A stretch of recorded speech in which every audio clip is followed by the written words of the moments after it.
It's the million-dollar question right now. I have this belief that expertise is dead. It's if you think that you can rely on an old playbook, that you've built your career, in my case, in many CMOs' cases, over decades, and you can rely on that to carry you into the future, you are sadly mistaken. And so we all need to be constantly reinventing ourselves right now. Hi, everyone. Welcome to the show. Today, our guest is Scott, who is the CMO of Vanta, the only compliance campaign in cybersecurity that doesn't try to scare you. And to make sure no one missed it, he actually put it on the NASDAQ tower. Can't wait to hear about that. Another interesting thing about Scott is he held two jobs at once. At ThoughtSpot, he was the CMO and the head of GTM operations. I can't wait to ask about that. And he helped scale the company to 150 million from zero. And he's also focused on efficiency. At Brex, he doubled the spend efficiency in the startup segment in less than 2 years. So welcome, Scott, to the show. Thank you so much for having me. It's great to be here. So we usually start with getting right to the point. What do you think the future of marketing is today? Everything has shifted. AI is all over. Marketers are scared for their jobs. How do you think everything is shaping up? It is certainly an interesting time in the world of marketing, and especially tech marketing. If I had to sort of simplify down where I think the future of marketing is going to go, it's towards human authenticity. We're all going to start using more and more AI tools, and it's just crazy what I've seen our team do in the last year. That's going to continue. We're all going to be augmented. We're also all going to be inundated with slop. And so the more authentic we can be and bring the humanity into our marketing, I think the better chances you have of standing out. And that's going to be the secret weapon for any marketing team in the future. So follow up on that. How do you as a CMO stay relevant, and how does a leader stay relevant? And then how does someone who's just trying to get the job out of college stay relevant? It's the million-dollar question right now. I have this belief that expertise is dead. It's if you think that you can rely on an old playbook, that you've built your career, in my case, in many CMOs' cases, over decades, and you can rely on that to carry you into the future, you are sadly mistaken. And so we all need to be constantly reinventing ourselves right now. I feel like I've never been more of a student of the game than I am right now. And it's a reinvention that's happening on a weekly, daily basis, as opposed to like, maybe this year I'm going to try out a new thing. It's along with your New Year's resolutions. Now it's like, what am I going to do different this week, today? And we've obviously never seen pace of change like this, but that's the new bar that we're all having to meet. But it must be, I think, there is this, I saw a company the other day that launched AI CMO. And I was talking to my co-founders, and I actually believe the CMO is a lost role to be owned by AI, because there's something around being the editor in chief of your campaigns, of having taste. And I think it's really hard to think that AI is going to do it, right? So what's the balance, do you think? I saw that ad and it rubbed, I read it and it rubbed me the wrong way initially. But then I thought some more about it. I think it was owner.com that did that. And Owner, works, I'm sure, with a lot of small restaurants that can't afford to have a CMO and don't really have a marketing department. And so in that case, I think that message probably makes sense, because they can use AI to do things they could have never imagined doing before. But as it relates to me, to us, to those of us sort of in B2B software, I'd like to believe that there's still a need for CMOs as the editor-in-chief, defining the taste. And like I said before, bringing the humanity and the authenticity. That's the one thing that we can offer that the AI engines can't, which is, is this going to appeal to the real people who are ultimately the consumers of our content and of our messages at the end of the day? And is there, you talked about everything is shifting. Is there maybe a belief that you held firm earlier in your career that you've since reversed? Oh, gosh. Yeah, I feel like we've all had to question lots of things in the last couple of years. And maybe I'll give an example.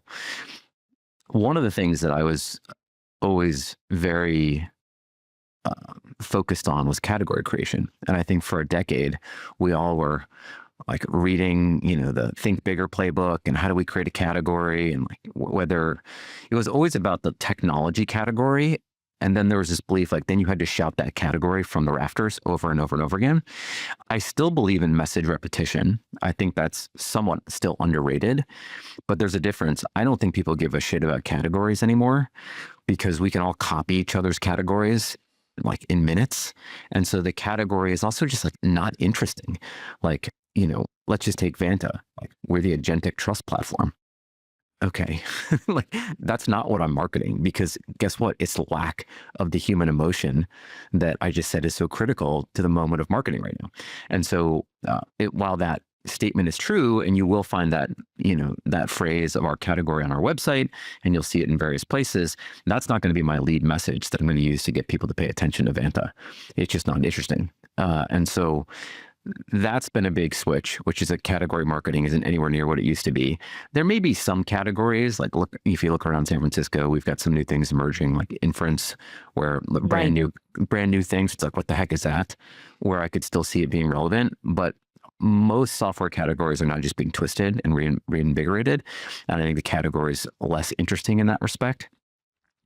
The other element in terms of like message consistency that I think a lot about is that, it used to be that, you had a campaign, you're like, let's just say that campaign over and over again for 3 months, 6 months, and just repeat the message. And most companies, I think, do a bad job of that. I think it's changing now, though, because our attention spans have been broken by social media and by Instagram and TikTok, that if you said the same thing over and over again, you're going to fail. And so I think there's a lot for us to learn from the likes of Fox News. I think Fox News back in the day, they didn't pick the exact same message, although you would see oftentimes the exact same words being spoken across their different programs, but they would pick a theme. And so there'd be a theme of some message that we wanted to get out loosely, and we might not say it the same way, but we're going to hit that theme over and over again today and tomorrow. And then on the third day, the theme's going to change, or the message is going to slightly evolve on that theme. And that, I think, is a pretty good proxy for what marketers today have to do. So, for instance, Vanta is known for compliance, but we're making a big push. Our second big product is risk. And so we've been talking internally about like, this is the quarter of risky business, which is kind of our fun internal name for it. But risk is something that we come at from multiple different angles, and we're not having a premeditated way that we're pushing, like you have to say risk with these four or five words exactly the same way every time. We've got all these different flavors of campaigns, and we'll have a little slightly different message on one platform versus another. We've got some thought leadership over here. We've just brought a new comedian in-house who's going to talk about risk in a slightly different way. So you're pushing that theme, but you're coming at it from all different ways to keep it fresh and interesting, because you have to be in people's feeds every day. And so you can't say the same thing, but you want to stay on theme. Yeah, I would love to ask you about new unique channels, and most marketers are doing paid search and social and things like that, but you did campaigns for a NASDAQ tower, for RSAC specifically. I'm wondering, how did you select those channels? Like, how did you think that they would be high ROI, and then how did you think about measuring the ROI of those? Well, Vanta's been going through a bit of a change as we've moved up market. And that's one of the reasons why I was hired. I've been at the company now for 10 months. I've had a lot of my career has been building enterprise brands. And so I really love this combination of having a product that works really well down market. We sell to founders on the low end, and we're made famous by the line, compliance that doesn't suck too much. Shout out to Sarah, the author of that line on our team. And that's still true. Founders still need a SOC 2, and that's been kind of how Vanta got started and continues to serve the startup market. I was brought in to help us move up market into the enterprise. Not only do we do SOC 2, we've got 35 other frameworks that we help customers get compliant with. And then, as I mentioned, we're making this move into risk. We have trust centers and vendor questionnaires. We're moving into privacy. So we have a number of different product lines here. And with that comes selling into the enterprise with a lot more complexity, longer sales cycles. And trying to present ourselves as something a little bit more mature than the SOC 2 company. And so what you're referencing, Ethan, is our compliance campaign. So calm-pliance. And this was our attempt to speak to the more senior CISO, the Chief Information Security Officer, in a way that was relevant to them. And so these senior security personas, they care about basically keeping their company safe. And while if you meet these folks, they're very calm and steady, serious people. Under the surface, they're paddling hard like ducks, just like many executives, but they're really worried about all of the potential risks that are out there to their business. And so the compliance campaign was all about saying, hey, we see you. We know that you're in charge of staying calm and keeping your company safe. And Vanta is a way for you to continue to do that. And we recognize the fight that you're fighting every day. And there's a way to do that with more zen than the way you might be doing it currently. So that campaign is both a new message for us, broader than just SOC 2, compliance more generally.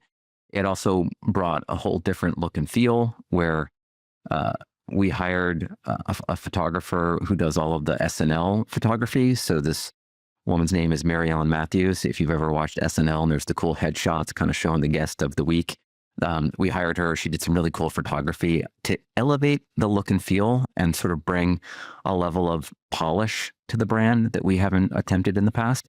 And so far, so good. That's been really well received.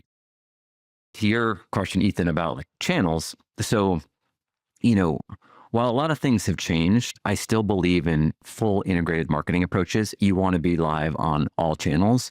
The difference is some channels are always going to outperform others, depending on the message and the targeting and sort of what you're trying to do.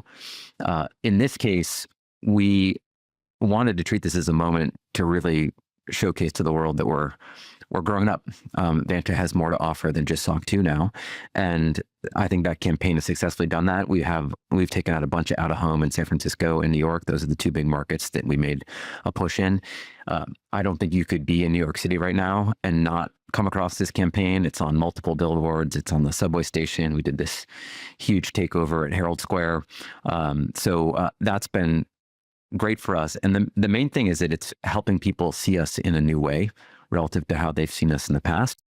And so you mentioned the NASDAQ Tower. So we were on both the NASDAQ Tower and the New York Stock Exchange Tower. And again, these are mapping the message to the channel. And so more senior buyers think about the gravitas of the NASDAQ Tower and the New York Stock Exchange billboard in ways that I guess founders care about it now too, but it brings a level of seriousness to it, combined with we have an animated GIF. We really kind of went for this attempt to elevate how we come across. And so if you looked at the NASDAQ Tower, it was a full-blown animated short of one of these Mary Ellen Matthews photos showing a CISO in a recliner, relaxed. I think it sets the tone and the tenor for what we're trying to do in the market right now. That's very different. But to that end, the other thing that we did is we'd never done display advertising before, which I think sounds probably pretty crazy. And so we fired off display advertising as part of this campaign for the first time. Obviously, we have a landing page. We've done social. We actually are in the works of doing a commercial. We haven't launched a TV commercial for it before. But we're trying, and with this campaign in particular, we're trying new tactics that we haven't necessarily done in the past. Historically, for Vanta, you've seen us around San Francisco on billboards and buses. Those obviously work incredibly well for us. Search engine marketing, et cetera. But we're, in this case, going after a totally new audience. We're also, I know it sounds crazy, but our email marketing, we hadn't been as aggressive on email as we have in the past. So just going after people that had never heard of us before, net new people in our database, putting a message out there that makes people think about us in a whole different way. How do you know if it's working? I mean, all of these seem, not all, but some of them seem very hard to measure. Is it how many new RFPs are you part of, or inbound? How do you think of this? Yeah. Well, having done this now the last company was Brex and Vanta now. I think they're very similar in a lot of ways in that they both have this really strong founder-led motion and then a move up market in Brex's case towards the CFO, in Vanta's case towards the CISO. And down market, the product is a painkiller, right? So you either have credit in the case of Brex, where people just, it's like, see a credit card, I need one of those, let's go. SOC 2, I need one of those, let's go. So brand spend down in those down market motions actually acts like performance spend.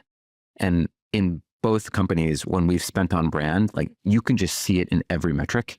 It's a halo effect that brings every other metric up. And I'll give an example of this. We were just looking at our metrics in Australia. So Vanta has a strong presence in both EMEA and APJ. We've got a big office in Sydney and are serving the startup market there. And we noticed that some of our top of funnel metrics, which is what we track when people just come to the kind of the hard stuff, the unattributed stuff. And so that general top of funnel bucket that we look at typically is influenced by brand. And that had started to fade. And yet our brand spend efforts, as you might traditionally look at them, were pretty constant. And so it was like a big debate a couple of weeks ago. We're like, what's going on? And one of the things that happened is that we had stopped spending on events, some of the startup events.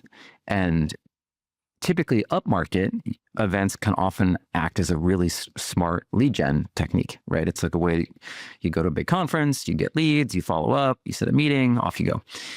Down market, when you're selling to founders, events really act more like billboards, where founders may see you there, but they're not really going to come up to you and, say, I want to buy today. And there's the format of those events is just different. But we'd slowed down our pace of sponsoring them because a lot of the sellers were like, I don't really see the direct ROI of getting a meeting right after that event. And so we took our foot off the gas, but all the top of funnel metrics started to suffer. And so the learning from that is that, you have to be in market, particularly if you've got more of a transactional product where you just know if they have a pain and you can solve it. You just have to be in front of them. I'd give an example because out of home is the hardest thing to measure. But when I was at Brex, we had, we went through this period where we were kind of rebooting our corporate narrative and taking a beat to figure out what we wanted, how we wanted to change the message of the company. And it was to move up market.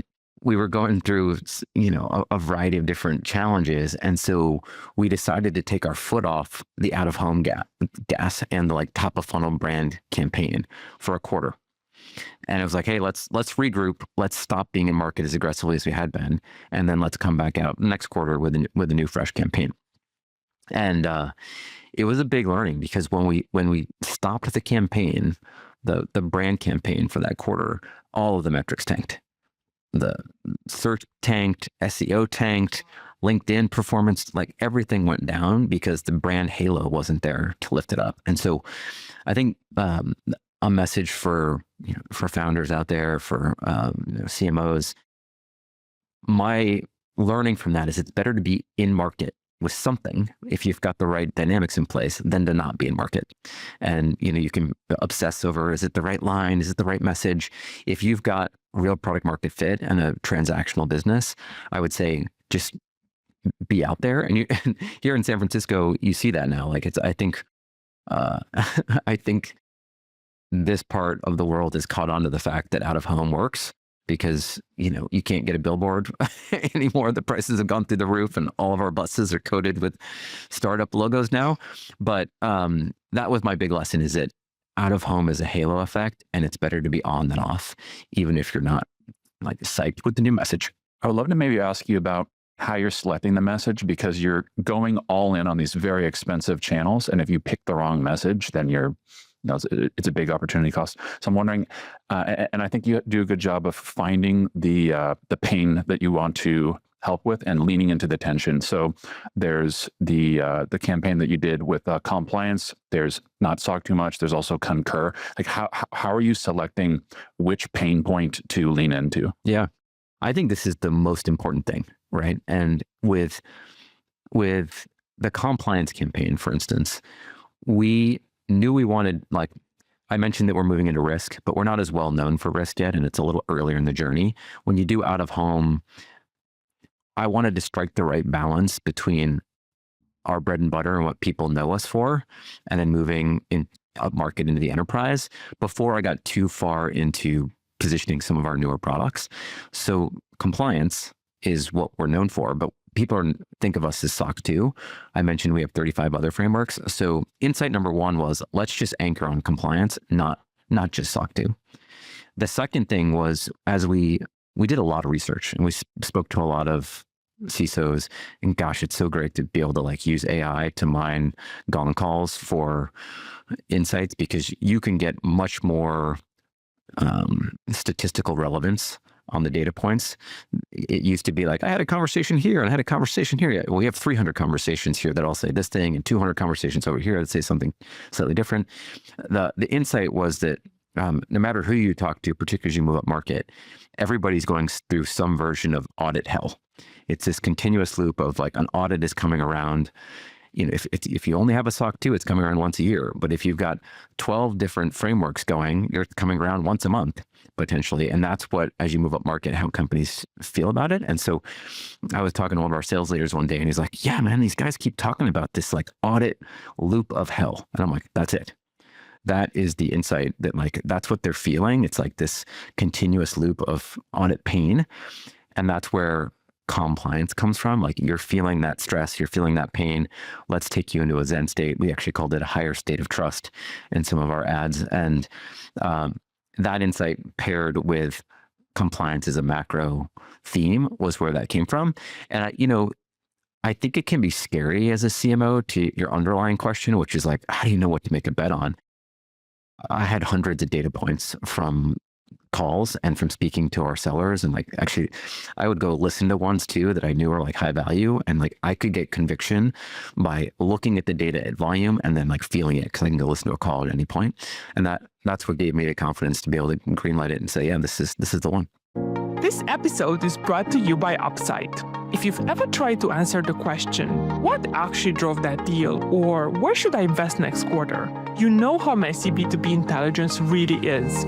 Upside is a revenue intelligence platform built by engineers and marketers who spent over a decade in the trenches at companies like Branch, Outreach, and MuleSoft. We got tired of building internal tools just to make sense of our own data, so we built the platform we always wish we had.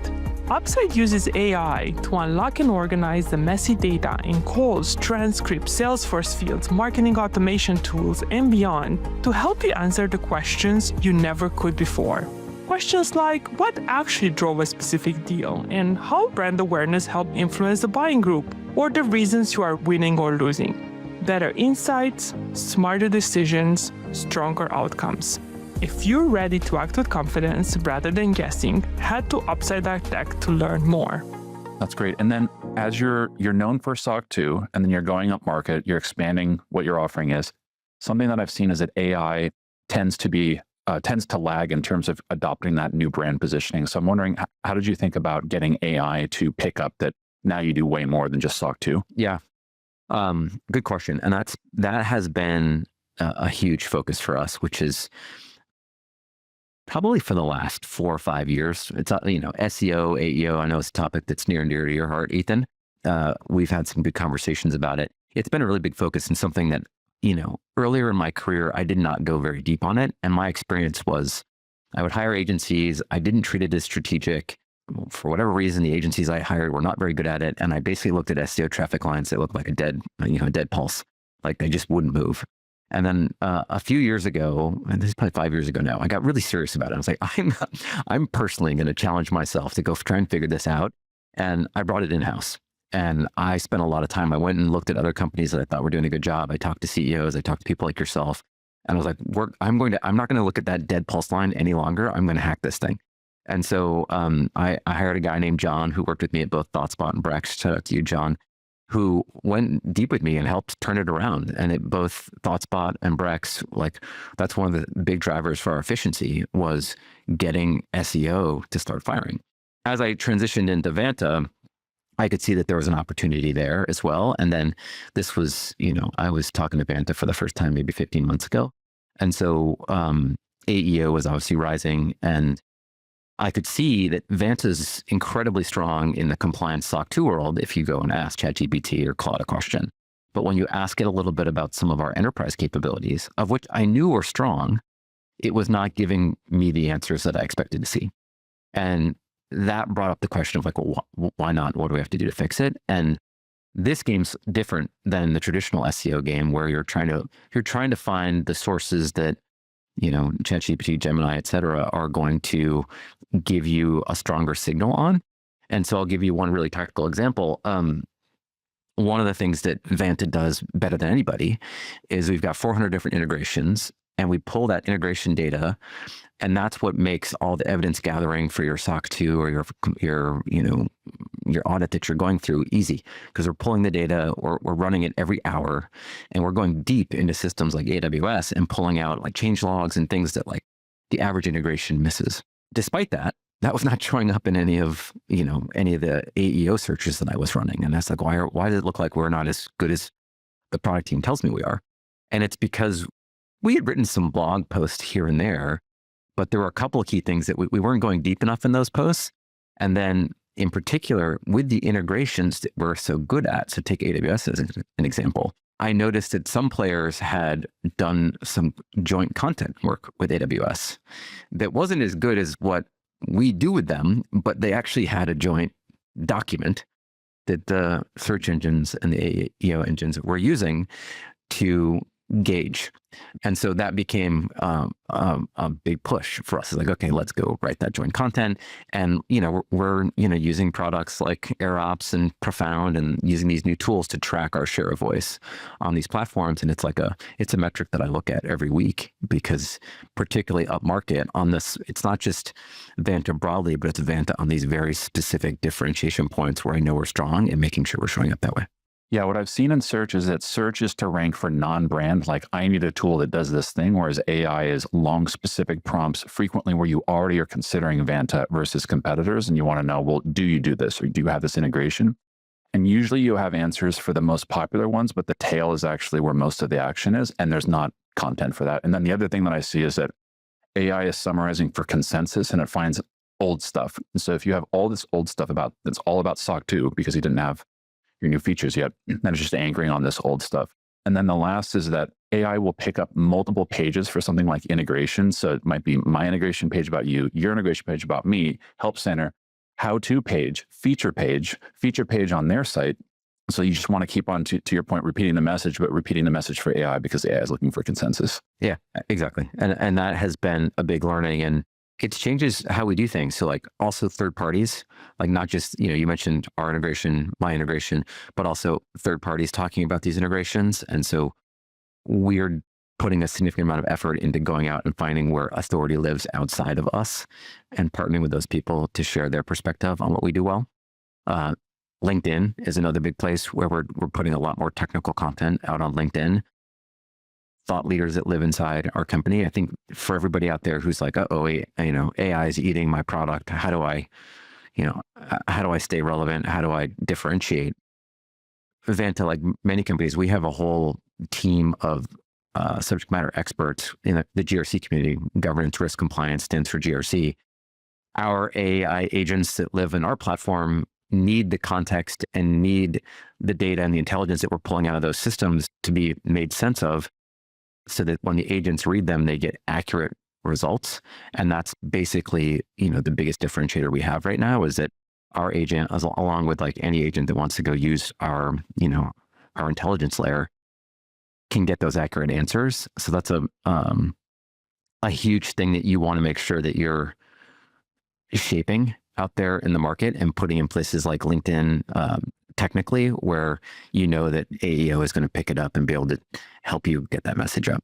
I would love to maybe ask you a bit about more. I would love to ask you more about LinkedIn. And most companies that I talk to, they'll say LinkedIn's really important, and then they start writing a post. And like, I need to write a post every week, and then they get 5 likes and 500 views, and then nothing happens. And I'm wondering, and you have multiple people at the company, it sounds like, but how do you get that cold start problem? How do you get the initial followers? How do you distribute those posts? And like everyone needs to be on brand and, repeating the same point. What's worked there? You have to build a system. I think that's the number one thing on my mind is you can have moments of heroics where you get your best writer and you lock an exec in a room for an hour and like create gold. And then you go, how do we do this day in and day out? There's a couple different things. One is you have to get buy-in. So one of the things about LinkedIn, the number one product on LinkedIn right now, and from a marketing perspective, is their thought leader ads. And that, people no longer want to hear from the brand handle. They want to hear from your execs. They want to hear from your founder. They want to hear from the humans behind the brand. And for those people that aren't familiar, I'm sure most of this audience knows, there's this thing called thought leader ads where you can basically put money behind a post from your employees, typically your executives.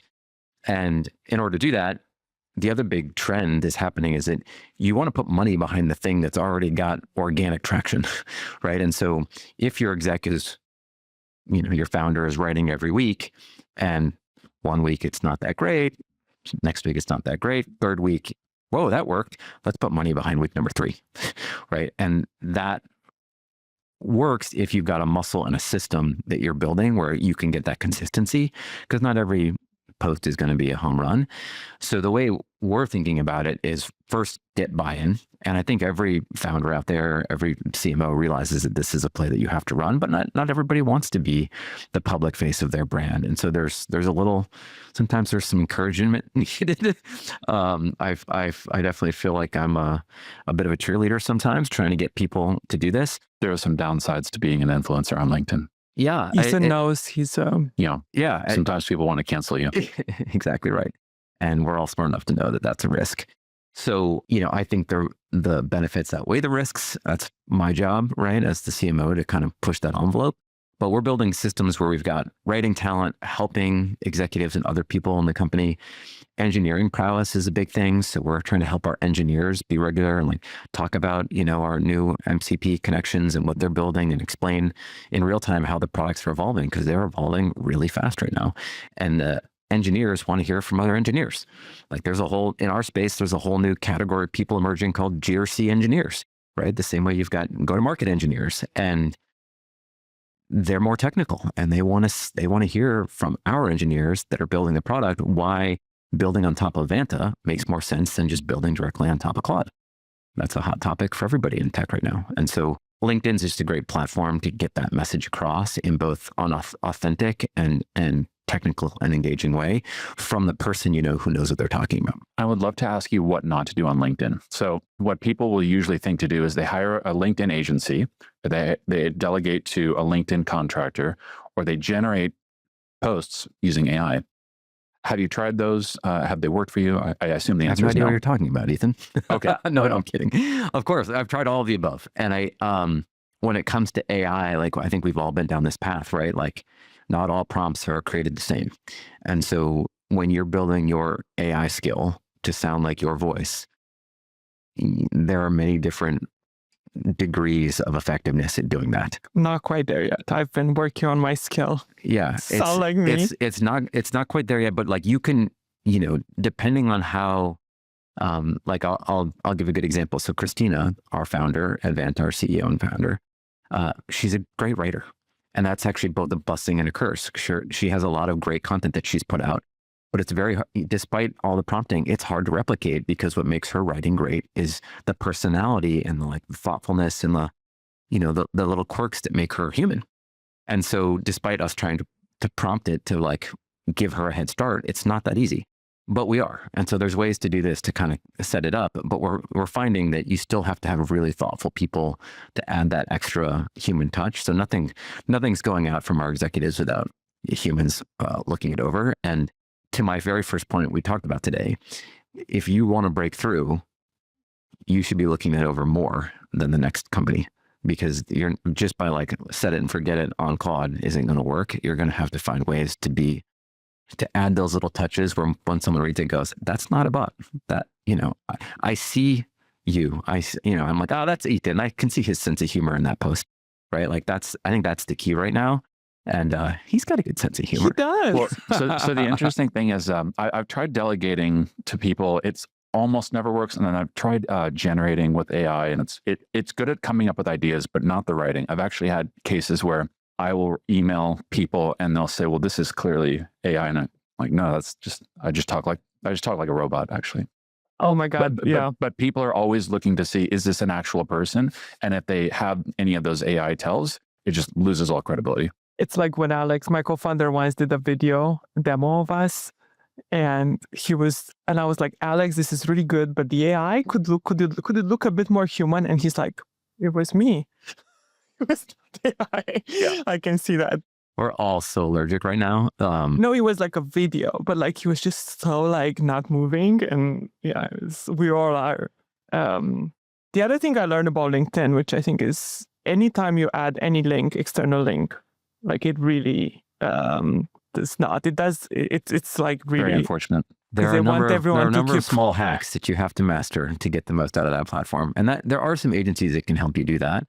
But I haven't found a lot of luck on the writing front. I think you kind of have to own that. You have to own that internally, or really bring someone into the trust tree and like give them a lot of access to whoever your person is, your executive, your thought leader. So, I think a lot of companies are thinking, do we need large marketing teams now with AI? So the question, if you were to start from scratch and build a marketing team with 10 people, how would you think about like organizing that team? Yeah. When I was at ThoughtSpot 3 companies ago, I got that chance. And it was one of my favorite things to do. As you mentioned in the opening, I joined that company pre-revenue when it was 40 people and left when it was about 1,500 people, 150 million in revenue. It was a fun process to start from scratch.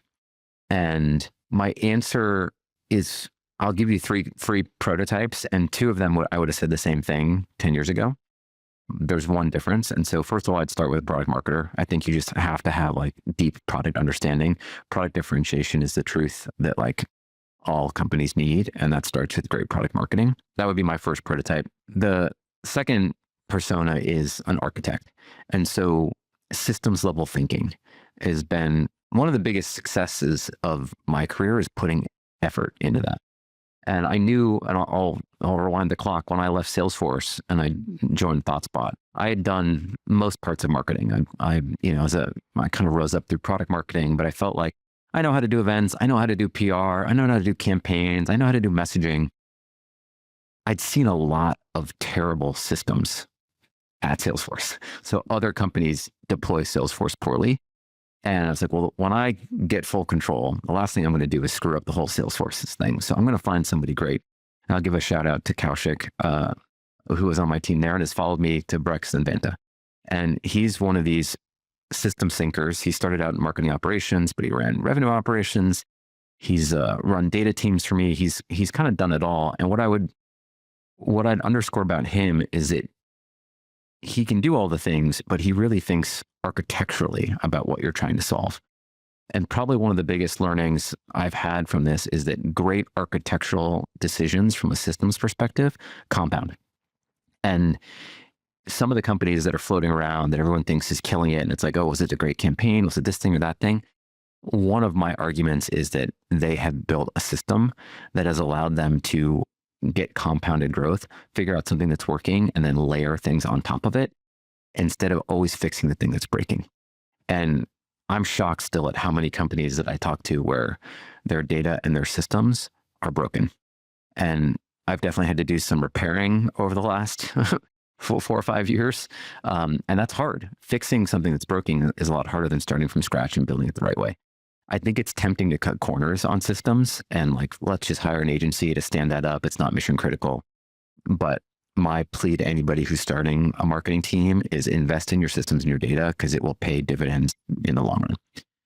So that's number 2. And then number 3 is a new one.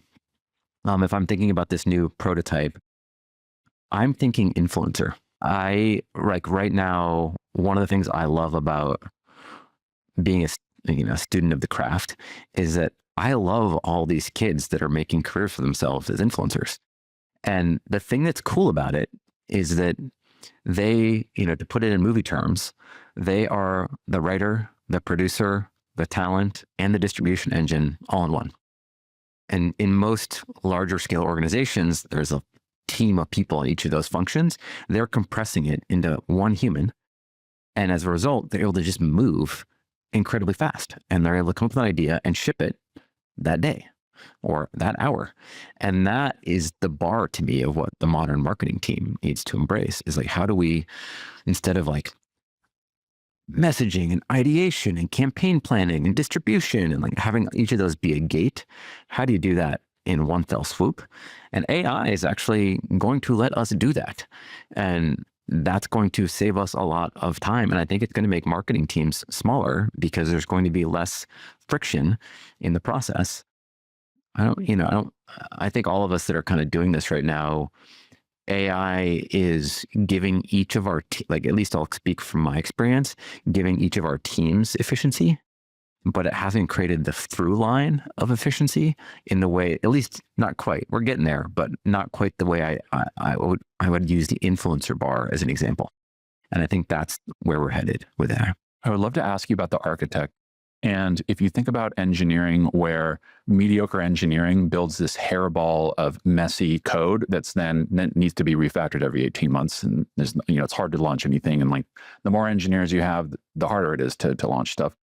And then with AI, that becomes even more accelerated because it's possible to create so many inelegant systems and have things fail silently. And then there's all this mess.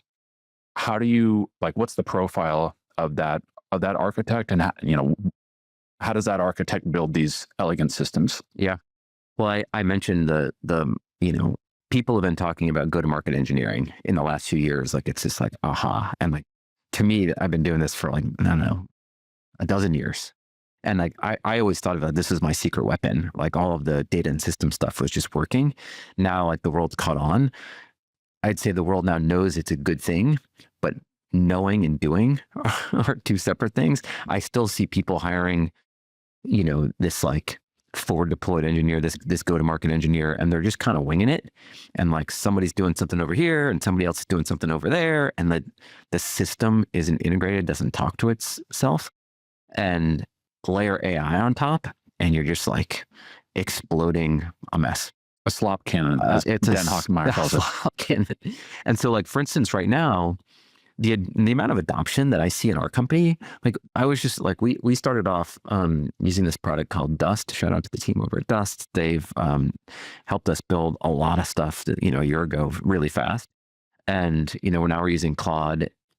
One of the things that was cool about Dust, like, we had 100 different agents just in go-to-market that had 30 monthly active users.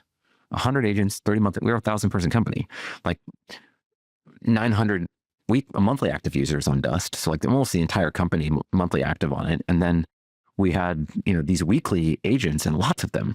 And so people are doing things, but they're doing their own thing. And so the number one thing on my mind right now is, how do we build a system where all of the skills and all of the agents are working together, and it's the best version of each workflow instead of everybody building their own personal workflow. And that requires systems thinking. And so I think we've been going as an industry through this massive explosion where everybody's just kind of embracing everything and just running, and it's great. And like, that's kind of what we all needed to do. The next phase is like, okay, how do we like turn it into a system, bolt it down a bit, make sure everything plays nicely with each other? Because at that point, that's when you get the compound return. Like, right now, I can see 10 people in our company all building the same thing, when one of them could have built it and everybody else could be using it, and we could be saving time.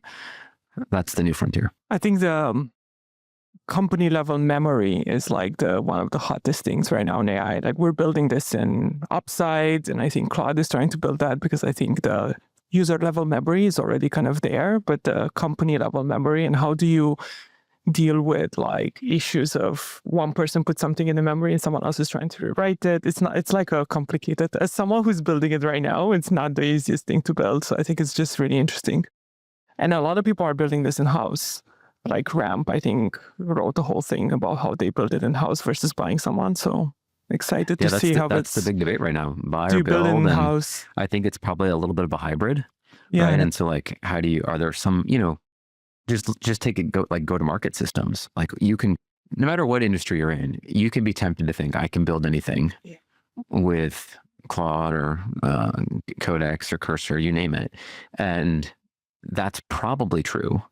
But at what expense, and what are the opportunity costs? And is there a more efficient way to do it that could compound? And will it be secure and all the things? Yeah. Yeah. Will it Like, be compliant? exactly. there's a lot of questions there. And it's I look at it on the one hand, I see how much we're going to be able to save Vanta customers by building on top of us versus, because there's just so much expertise that we built in the platform with our integrations and even the subject matter expertise and the way we've done the prompting and evals versus going on your own. And then I have to remind myself and our own teams as we're evaluating building our own go-to-market things that the same laws apply. And so I do think that there's a little bit of a hybrid world, or if you can build on top of an architecture and a system that brings inherent subject matter expertise, that's probably a smarter play, but then you have to choose the right one. And then if you're building part of that in-house, what's the background or profile? Because I want to hire this person. I think both Mana and I would like to hire this person at our companies because we're building stuff. Like, how do we find this architect? Engineering background. And so I think that was the aha for me is that, I hired an engineer by training who loves drawing diagrams, who loves thinking 4 steps ahead about how something's going to break, like architecting a system. Like Salesforce is an engineer. It's sophisticated. Like people build all this custom stuff on top of Salesforce to map to their business process. And if you don't architect it correctly, down the line, something's going to break. And there's always, some new business imperative. Hey, we need to go add this thing or add this thing. And someone wants it yesterday. And the temptation is to just bolt it on really fast. And then it breaks. And then you bolt something else on top really fast. And then it breaks.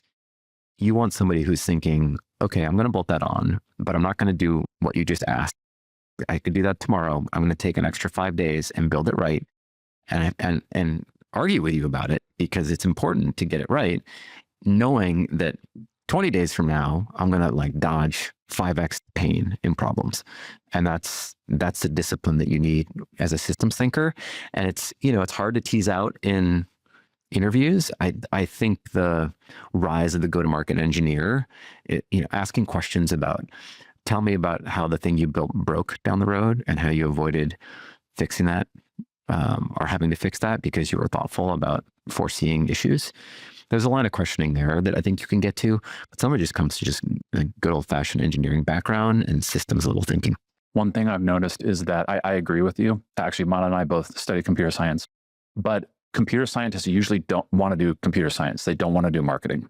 And so then you have to find someone who actually wants to do that. An interesting observation that I've seen is that there's all these other engineering backgrounds, like engineering is systems thinking, essentially. It doesn't have to be computer science. And so I think if I'm looking for this person, I would look for, potentially a non-computer science major. I've seen industrial engineers and operations research people actually be particularly good at this systems thinking and not say, well, this isn't code, so it's not interesting to me. I'll give an example. When I was at Brex, we started to build a lot of things in-house. And one of the ways that we were able to do that is we actually took some of the engineers and product managers who are on the core product and we made go-to-market sexy because we got religion around how it could drive the business in a way that, in many ways, faster than product changes could. And once you sort of see go-to-market as a system that needs to be engineered, it sort of is a light bulb moment that switches on. Like some of the things we were doing at Brex when we got there, we'd outsourced a number of things and it didn't treat it as strategic. And so we were running into that like, oh, it broke again. Oops, it broke again. We weren't treating it that way. And so we fixed that. And then we took it up a notch. We brought some of our most talented engineers and product people in to build net new systems with AI. And they found that sexy and interesting. But the most important part was they saw the impact that it could have on the business when you're automating things that historically required more people. And I think also engineers are used to solving problems with code, and you don't have to solve every problem with code. In fact, many problems now you don't want code because it's slower and less efficient. So I think also forcing culturally build the most simple solution as opposed to everything has to be solved with code. Yeah, I agree. I honestly think the future, I'm doing a talk tomorrow at Stanford and I was like, what's the future of marketing? And I basically said it's only systems people and people with taste who are editors in chief. All you need is an editor in chief who's coming up with a strategy and someone building systems. A creative person who can speak AI. and someone who can build a system. Yeah, I think you're right. I think that's the core of it. The question is how far that person can scale, right? And so I think you probably need more than one. I'm not saying you need one. I just think like those are the two types that will survive. Systems and taste. Yeah, I agree. So this has been like super interesting, and we usually end with a few like faster, rapid questions. And I'm curious, if we were to train an AI agent that specializes in the things that Scott specializes in, what would be this agent? It's funny. I got our team together for an offsite when we had our company kickoff a few months ago. And one of the people on my team came up to me and said, I think we need to sort of unpack your feedback in a way that's more structured, because you often give the same like feedback and like people are missing it and you're having to like repeat yourself. So one, let's identify what it is. And then two, let's turn it into an agent. And my feedback, it's funny, it tends to cross like three different pillars. So one, I'm a product marketer, so I can't help it. I always think about like messaging. And then the next thing that I'm usually pushing people on is, I'll lump these two concepts together: humanity and simplicity. So how do we take whatever the message is and make it feel more human, more real, more authentic? And I guess you could argue that's like moving from a product differentiator to copy, but doing that in a more customer centric storytelling kind of way. And then the third part is design. And for me, all these things work together. One of the things that drives me absolutely nuts is like, well, we need the messaging doc, and then we need the copy doc, and then we need to send it to the website, and none of these things can change. I'm like, no, back to my point about like the influencer, all these things work together as a package, and sometimes they trade off each other. So like the design, if you want the right design, it may call for 4 words instead of 7. And that image may be doing the work of 3 words you didn't need. And in this case, that human message is so much more compelling than the product differentiator. I think we can lead with it. So there's a very this is my scientific way to unpack taste.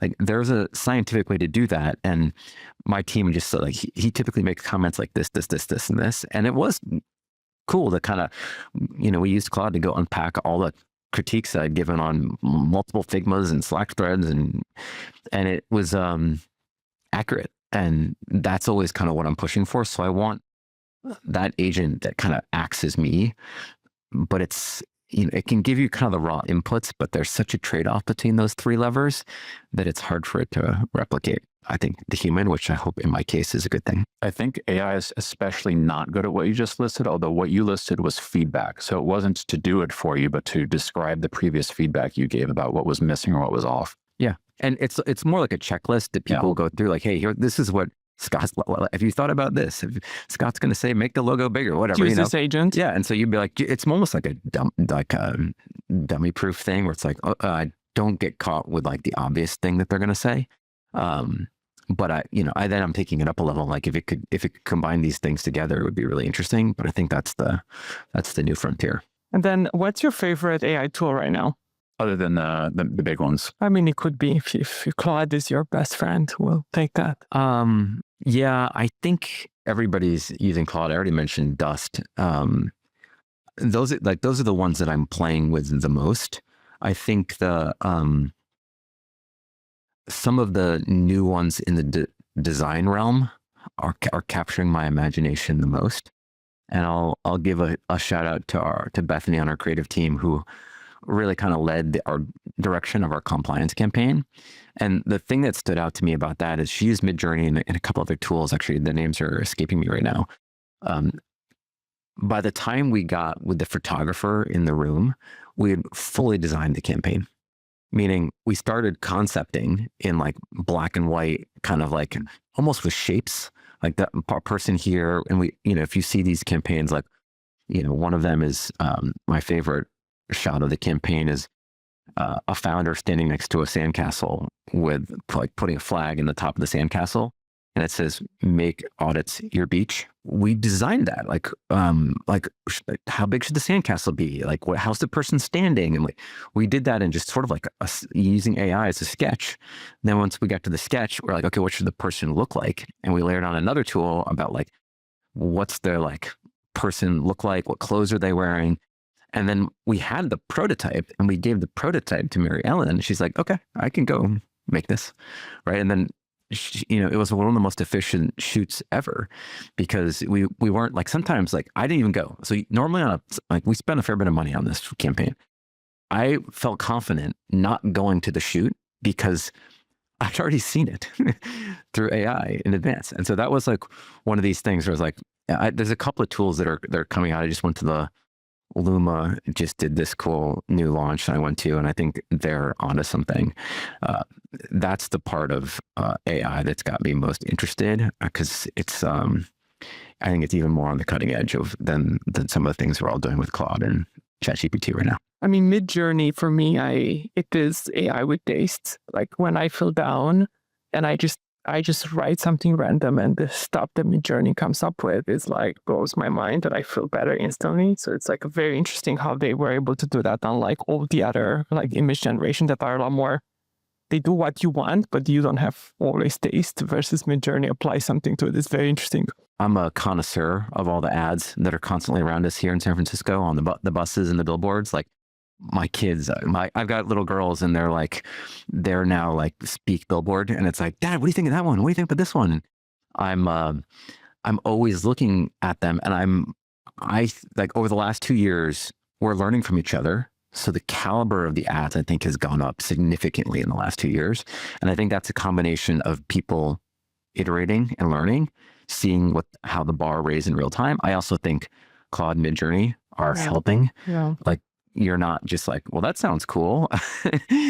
You're seeing companies be prolific and throw out lots of different things. And that AI is helping them do that in a way that it sort of takes you from 0 to like 80 or 90% really fast. And then you have to like, the last 10% is where you see like people flexing with their real creative muscles where that Midjourney is probably not taking them. I'll say I'm from Los Angeles, and whenever I would drive around and see billboards, it was just like noise. But now when I'm driving around San Francisco, I actually look forward to the billboards. It's sort of a fun activity, and I really enjoy them. Yeah. Do you guys have a favorite billboard? Well, I like Vantas. I like Airbnbs. Do a very good job. They do. Oh my God, the Airbnb one are very good. Yeah, I walk by the Airbnb one every day. It's always like, what are they going to put up next? I do not like the ChatGPT ones because I don't get it. Too abstract. No, yeah, I'm like, what's happening? I'm driving. I'm like, I don't understand. The one that popped up the other day was the one that, is references Big Sass. It was like a big ass billboard. Oh, I don't know if I haven't seen I it can't yet. even remember the name of the company, which shows it didn't land that well. I didn't know the company in advance, but it made me laugh. It's memorable. I mean, I think to break through on the billboard world, you have to like be provocative and make people chuckle, and that campaign did that. I like to think that what Vanta does. Yes, it's one of the reasons 100%. why I joined the company is, make audits your beach.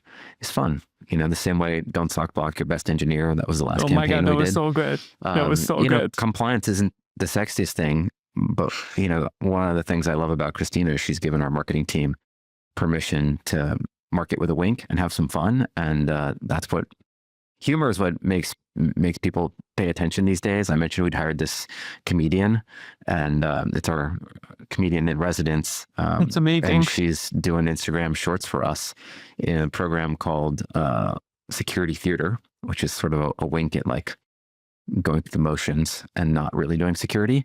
Her name's Alexis Gay, and like I think that's it's fun to be doing marketing like that right now. I actually think that that's maybe one of the most interesting hires is to hire a comedian for your marketing team, because it's a delicate balance to say something funny, provocative, but not distasteful. And I think that Vantage gets like right at the edge, but it doesn't go so far as that, to be outputting. We some of our ads have been banned recently on some of the ones, even the ones I just said, on some of the public buses and in some sports arenas. So it's been, that's how we know. We're like always looking to get right up to that line. And when some of the busing agencies are letting you go through with the same line and some aren't, and you know you found it. Well, on that note, thank you so much for being with us, Scott. This was incredible. And it was awesome having you on the show. It was my pleasure to be here. Thank you. Thanks for listening. If you found this conversation valuable, help more people find the show. Hit subscribe so you don't miss future episodes, rate, review, or share with a colleague who may be navigating the same challenges. Want to dive deeper? Head to fom.xyz for show notes, resources, and more. See you next time.